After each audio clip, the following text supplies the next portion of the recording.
చేస్తున్న science building పనులు మొత్తం కూడా నాశనకంగా జరుగుతున్నాయి.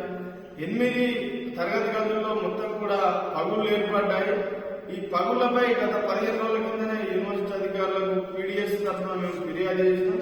అయినా కానీ ఇప్పటి వరకు కూడా యూనివర్సిటీ అధికారులు చర్యలు తీసుకోలేదు, పనులు కూడా మరమ్మతు చేయలేదు. ఆల్రెడీ ఇక్కడ ప్లాస్టిక్ పూర్తయిపోయింది, మనకు సున్నం కూడా ఇక్కడ వేసిన తర్వాత కూడా ఇటువంటి పగుళ్లు ఏర్పడడం అంటే రేపు భవిష్యత్తులో ఈ బిల్డింగ్ ఉంటుందా లేకపోతే కూలుతుందా అనే సందేహం కలుగుతుంది. కాబట్టి ఇప్పటికైనా యూనివర్సిటీ అధికారులు తగు జాగ్రత్తలు తీసుకొని భవిష్యత్తులో ప్రమాదాలు నివారించాలి.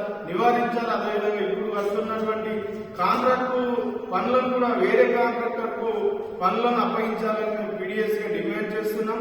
లేనిచో వీసీ గారికి లేదా రాష్ట్ర ప్రభుత్వానికి కూడా ఇక్కడ జరుగుతున్న పనులపైన ఫిర్యాదు చేస్తామని సందర్భంగా మేము ఈ యూనివర్సిటీ అధికారులను హెచ్చరిస్తున్నాం.